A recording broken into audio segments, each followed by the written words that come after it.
गुरु प्यारी साध संगत जी, राधा स्वामी जी। आज मैं आप सबके सामने एक ऐसा संदेश लेकर उपस्थित हुई हूँ जो जितना सरल सुनाई देता है उतना ही गहरा है, उतना ही चेतावनी देने वाला है और उतना ही सच को सामने रखने वाला भी।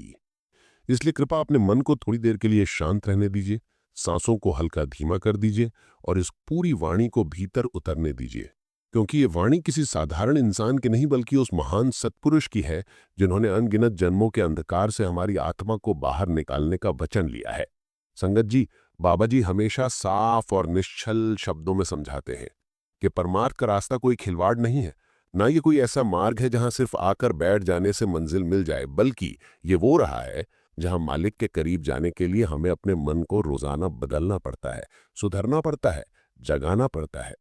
आज करोड़ों लोग परमार्थ की ओर आकर्षित हो रहे हैं और ऐसा होना भी चाहिए, क्योंकि समय भारी है, हवा का रुख बदल रहा है, संसार का बोझ बढ़ चुका है और आत्माएं भीतर से पुकार रही हैं कि अब घर लौटना है, अब अपने वास्तविक मालिक की गोद में वापस जाना है। लेकिन संगत जी, गलत फहमियां भी उतनी ही तेजी से बढ़ रही हैं। बहुत से लोग ये मान बैठते हैं कि नामदान मिल गया, सत्संग सुन लिया, सेवा कर ली और अब मुक्ति अपने आप मिल जाएगी। कुछ लोग तो ये सोचते हैं कि गुरु की जिम्मेदारी है, हमारी तो बस हाजिरी लगती रहनी चाहिए। परंतु ये सोच, ये भ्रम और ये खुद को धोखा देना ही एक दिन आत्मा को भटका देता है, गिरा देता है और रास्ते से हटा देता है। क्योंकि बाबा जी बार बार चिंतन में कहते हैं कि ऐसी कुछ आदतें, कुछ स्वभाव, कुछ चाल चलन ऐसे होते हैं जिन्हें अगर हम तुरंत इसी क्षण नहीं छोड़ते तो सचखंड का द्वार हमारे लिए बंद हो सकता है। चाहे हम कितनी ही बार दीवान में आ जाएं, चाहे जितना भी जतन कर लें, चाहे कितनी ही सेवा कर लें, अगर मन में वही पुरानी मैल है, वही गुस्सा, वही अभिमान, वही जलन, वही लालच, वही इच्छाएं और वही गलत नजर, तो ये मन कभी हल्का नहीं होगा। और मन हल्का नहीं हुआ तो उस दिव्य धुन की तरफ उठ ही नहीं पाएगा जिसने हमें बुलाकर इस रास्ते पर खड़ा किया है।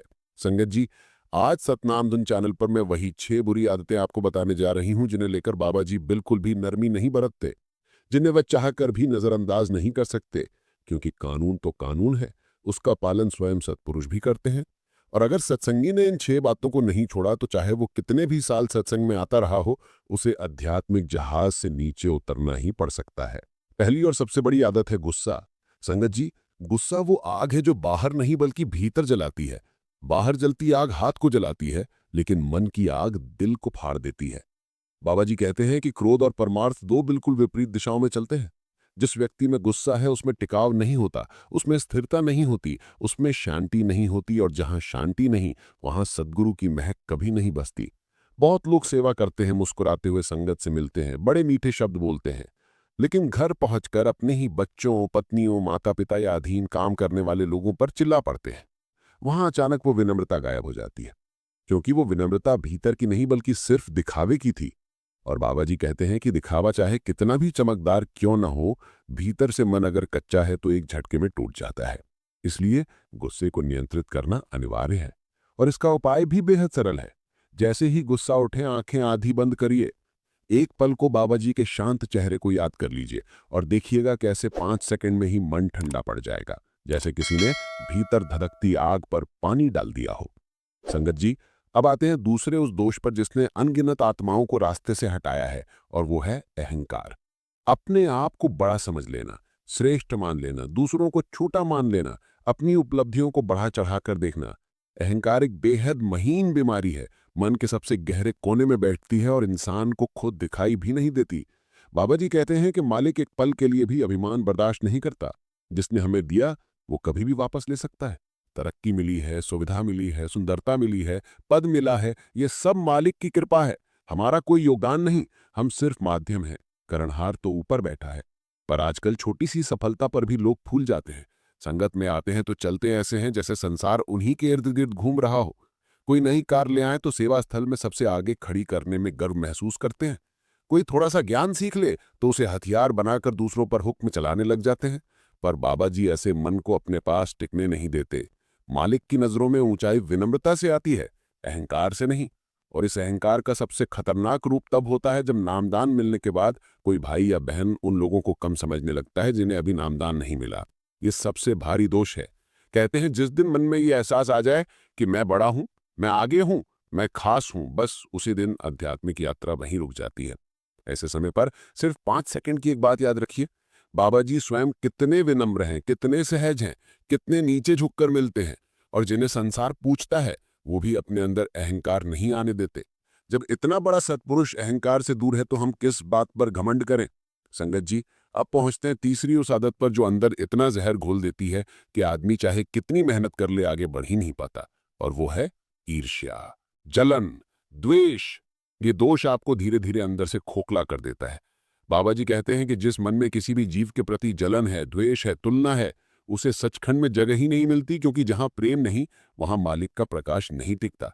आजकल ईर्ष्या हर घर में है, हर रिश्ते में है, हर समाज में है। भाई भाई से जलता है, पड़ोसी पड़ोसी से जलता है, दो दोस्त एक दूसरे की तरक्की देखकर दुखी हो जाते हैं। सेवा में भी ईर्ष्या आ जाती है कि किसे क्या जिम्मेदारी मिली, किसे कितना सम्मान मिला, किसे आगे बैठने का मौका मिला। संगत जी, ये मन की बीमारी आत्मा को दीमक की तरह खा जाती है। एक कहानी याद आती है।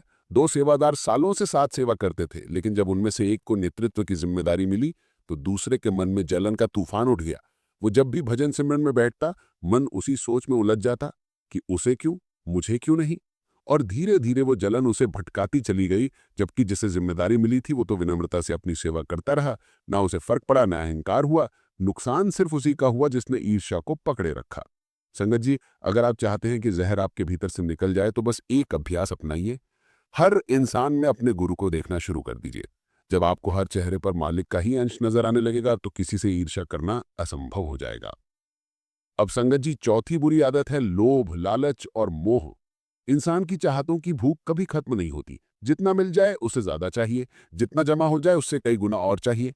लेकिन मालिक की राह पर लालच सबसे बड़ा पत्थर है जो रास्ता रोक देता है। मालिक ने जो देना हो वो बिना हमारी मांग के भी दे देता है।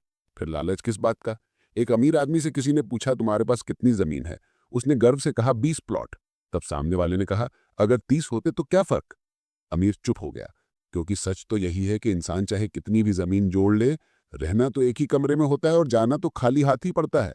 जब मन लालच से साफ हो जाए तभी मालिक का नूर उतरता है। और संगत जी, अब हम पहुंचते हैं पांचवें दोष, इच्छाएं, ख्वाहिशें और उम्मीदें। मन तो मानो एक मांगने वाली गठरी है जिसे चाहे जितना भर दो खाली ही रहती है। परमार्थ में भी हम चाहते हैं कि बैठते ही ध्यान लगे, सिमरन में मिठास आए, मालिक का दीदार हो। लेकिन बाबा जी कहते हैं कि चाह ही सबसे बड़ा बंधन है। जब तक चाहे तब तक भजन रुकेगा, ध्यान रुकेगा, मन परिणाम की ओर भागेगा। क्या मिला, क्या हुआ, क्या फायदा? और परिणाम पर टिका मन कभी कर्म पर स्थिर नहीं होता। इसलिए सेवा, भजन, सिमरन सब निष्काम भाव से होने चाहिए। गीता में भी यही कहा, कर्म करो, फल की इच्छा मत रखो। और अंत में संगत जी, वो छठा दोष जिसे बाबा जी एक पल भी सहन नहीं करते, गलत नजर, गलत भावना, गलत इरादा किसी भी स्त्री या पुरुष के प्रति। ये मन को इतना मैला कर देता है कि आदमी परमार्थ की सीढ़ी पर चढ़ ही नहीं पाता। कहते हैं ऐसे मन से बाबा जी तुरंत नाता तोड़ देते हैं, क्योंकि ये दोष आत्मा को सीधे नीचे खींचता है, ऊपर उठने नहीं देता। संगत जी, अगर हमें सच में बाबा जी का हाथ पकड़कर इस दुनिया से विदा होना है तो इन 6 आदतों को अभी इसी क्षण छोड़ना होगा। क्योंकि जब मन हल्का होगा तभी भजन गहरा होगा, जब दिल साफ होगा तभी नूर उतरेगा, और जब भीतर शांति होगी तभी शब्द सुनाई देगा। और संगत जी, अब मैं आपको आगे बताने जा रही हूं कि इन आदतों से कैसे बाहर निकला जाए, मन को कैसे बदला जाए और जीवन को कैसे बाबा जी की राह पर ढाला जाए। और यहीं से हमारा दूसरा हिस्सा शुरू होगा। संगत जी, यहीं से हमारी यात्रा का दूसरा और अधिक गहरा हिस्सा शुरू होता है, जहां बात सिर्फ दोषों को पहचानने की नहीं, बल्कि अपने भीतर की मिट्टी को बदलने की है। क्योंकि मन को समझाने की कला अगर नहीं आती, तो हजार बार सत्संग सुनने पर भी मन वहीं की वहीं रह जाता है, पुरानी राह पर, पुरानी आदतों में फंसा हुआ। और बाबा जी बार बार चेतावनी देते हैं कि मन को बदलना किसी बाहरी लड़ाई से कहीं बड़ा युद्ध है, क्योंकि बाहर के शत्रु दिखाई देते हैं, पर भीतर का शत्रु अदृश्य होता है, और अदृश्य दुश्मन ज्यादा खतरनाक होता है। संगत जी, मन का असली परिवर्तन तब शुरू होता है जब इंसान ये साहस जुटाता है कि हाँ, मेरे अंदर गलती है। क्योंकि दुनिया बदलने की इच्छा हर किसी में होती है, मगर खुद को बदलने की इच्छा बहुत दुर्लभ है। अगर हम सच में इन 6 दोषों को छोड़ना चाहते हैं, तो पहला कदम है स्वीकार करना, दूसरा है निगरानी रखना, और तीसरा है रोजाना अपने मन को आईने में देखना। जैसे हम घर की सफाई करते समय हर कोने को साफ करते हैं, वैसे ही मन के हर कोने में झांकना पड़ता है कि आज किस बात पर गुस्सा आया, कहाँ अहंकार फूटा, किसके प्रति जलन महसूस हुई, कहाँ लालच जागा, कहाँ इच्छाएं फटकार मारती रहीं, और कहाँ किसी स्त्री या पुरुष के प्रति गलत मंशा उठ गई। ये 5 मिनट का सच्चा सामना खुद से करने पर ही आत्मा अपने बोझ पहचानना शुरू करती है। संगत जी, मन बहुत चतुर है। वो बहाने बनाता है, वो कहता है सब करते हैं, मैं ही क्यों बदलूं, दुनिया ऐसी है, मैं क्या करूं। लेकिन बाबा जी कहते हैं दुनिया नहीं बदलेगी, पर तू बदल सकता है, और जब तू बदल जाएगा तो तुम्हारी दुनिया अपने आप बदल जाएगी। मन की बीमारी का इलाज मन को भगाकर नहीं, उसे समझाकर होता है। जैसे एक बच्चा गलत दिशा में भागता है तो माँ उसे पकड़कर प्यार से वापस मोड़ देती है, वैसे ही मन को भी प्यार, धैर्य और सिमरन से मोड़ना पड़ता है। जब गुस्सा आए, आंख बंद कर बाबा जी का शांत चेहरा याद कर लो। जब अहंकार उठे, याद कर लो कि जो मिला है मालिक की दया से मिला है, हमारे दम पर कुछ भी नहीं। जब ईर्ष्या उठे, याद कर लो कि हर आत्मा को वही मिलता है जो उसके लिए सर्वोत्तम है। जब लालच उठे, याद कर लो कि शरीर की जरूरत बहुत कम है, बाकी सब मन की भूख है। जब इच्छाएं उठें, याद कर लो कि चाह सबसे बड़ा बंधन है। और जब मन गलत दिशा में भागे तो बस 1 सेकंड के लिए बाबा जी का नाम लो, मन अपने आप खींचकर सही दिशा में लौट आएगा। संगत जी, मन को बदलने की सबसे बड़ी शक्ति है संगति। मन उसी रंग में रंगता है जिसमें बंटता है। अगर हम शांत, विनम्र, सरल और सच्चे साधकों की संगति में बैठें तो मन खुद ब खुद उनकी तरह होने लगता है। जैसे लोहे को आग के पास रखो तो वो खुद लाल हो जाता है। लेकिन अगर संगत गलत मिले, निंदा, चुगली, जलन, गुस्सा और नफरत से भरी, तो मन काला पड़ना ही पड़ता है, चाहे हम कितनी भी सेवा कर लें। इसी कारण संगत जी, निवेदन है कि अपने मन को बचाइए, अपने साथ को बचाइए, अपने माहौल को बदलिए और अपनी संगत को उठाइए। मन को बदलने की दूसरी सबसे अद्भुत शक्ति है सिमरन की रसधारा। सिमरन वो तेज बहती हुई नदी है जो मन की कालिक को धीरे धीरे धो देती है। सिमरन शुरू में कठिन लगता है, मन भागता है, विचार आते हैं, ध्यान टूटता है, लेकिन सिमरन का असर दिखाई देने में समय लगता है, और जब दिखता है तो अद्भुत दिखता है। जैसे नदी के लगातार बहते हुए पानी से पत्थर भी घिसते जाते हैं, वैसे ही सिमरन मन के कठोर संस्कारों को घिसता है, नरम बनाता है और फिर धीरे धीरे हटाता है। आज बैठोगे तो मन विचलित होगा, कल थोड़ा शांत होगा, परसों अचानक 2 सेकंड की शांति महसूस होगी, और वही 2 सेकंड संकेत हैं कि रास्ता खुलना शुरू हो गया है। उस क्षण आत्मा को लगेगा कि भीतर कहीं कोई पर्दा हल्का सा उठ रहा है, कोई हवा बदल रही है, कोई हल्की सी रोशनी फैल रही है। यही सिमरन का चमत्कार है। संगत जी, तीसरी अद्भुत चाबी सेवा। सेवा शरीर का काम नहीं, आत्मा की सफाई है। जो इंसान सच्ची सेवा करता है, बिना दिखावे, बिना तुलना, बिना अहंकार, बिना सम्मान की चाहत, उसे सेवा के हर कण में नूर मिलता है। लेकिन अगर सेवा अहंकार से की जाए कि कौन देख रहा है, किसके सामने कर रहा हूं, किसके आगे नाम आएगा, तो वही सेवा बोझ बन जाती है। बाबा जी कहते हैं सेवा करो लेकिन ऐसे जैसे कोई देख नहीं रहा। संगत जी, चौथी शक्ति दया और क्षमा। जिस मन में दया है वहां बुराइयां टिकती नहीं हैं, और जिस मन में क्षमा है वहां नफरत जन्म नहीं लेती। क्षमा का अर्थ ये नहीं कि हम गलत को सही मान लें, बल्कि इसका अर्थ यह है कि मन को उस बोझ से मुक्त कर देना जो महीनों सालों से दबाए बैठा है। जिस दिन इंसान दिल से किसी को क्षमा करता है, उसी दिन उसकी आत्मा 5 मंजिल ऊपर उठ जाती है।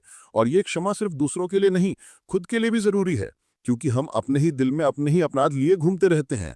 बाबा जी कहते हैं जो बीत गया उसे दफन कर दो, नया जीवन अभी से शुरू करो। संगत जी, जब आदमी इन 4 चीजों सिमरन, सेवा, संगति और क्षमा को अपने जीवन में बसा लेता है, तब भीतर की गंदगी अपने आप निकलने लगती है। लेकिन यहाँ एक बात और समझना जरूरी है, मन रातों रात नहीं बदलता। जैसे बरसों जमा हुई धूल को एक झटके में साफ नहीं किया जा सकता। धीरे धीरे, निरंतर प्यार से, धैर्य से मन को उसके नए रास्ते की आदत डालनी पड़ती है। और जब एक एक कर दोष गिरते हैं तो आत्मा हल्की होती है, भीतर जगह बनती है, भीतर रोशनी टिकती है। आप ध्यान में बैठोगे तो अंदर एक नई अनुभूति, एक नए प्रकाश, एक नई ताजगी का आगमन महसूस होगा। जैसे कोई खिड़की खुल रही है, जैसे कोई सौम्य हवा बह रही है, जैसे कोई अनदेखा कमल भीतर खिल रहा है। और संगत जी, यही वो समय है जब आत्मा उड़ान भरने लगती है, जब नूर भीतर चमकने लगता है, जब शब्द की खामोश आवाज भीतर गूंजने लगती है। और संगत जी, आगे की इस अद्भुत उड़ान को, इस दिव्य उठान को, इस रहस्यमयी यात्रा को मैं अगले हिस्से में खोलूंगी, और यहीं से हमारा तीसरा भाग शुरू होगा, जहां हम समझेंगे कि दोषों के गिरने के बाद आत्मा किस तरह ऊपर उठाई जाती है, कौन से रहस्य खुलते हैं और बाबा जी आत्मा को सचखंड की सीढ़ियों पर कदम कदम पर किस तरह संभालते हैं। और संगत जी, अगर इस पवित्र संदेश में आपको अपने जीवन के लिए कुछ भी मूल्यवान लगा हो तो कृपया हमारे इस सतनाम धुन चैनल को अपने प्रेम से लाइक करिए, अपने घर परिवार में शेयर करिए और सब्सक्राइब जरूर करिए, ताकि ये दिव्य वाणी और भी दिलों तक पहुंच सके और भी आत्माएं अपने भीतर की रोशनी पहचान सकें।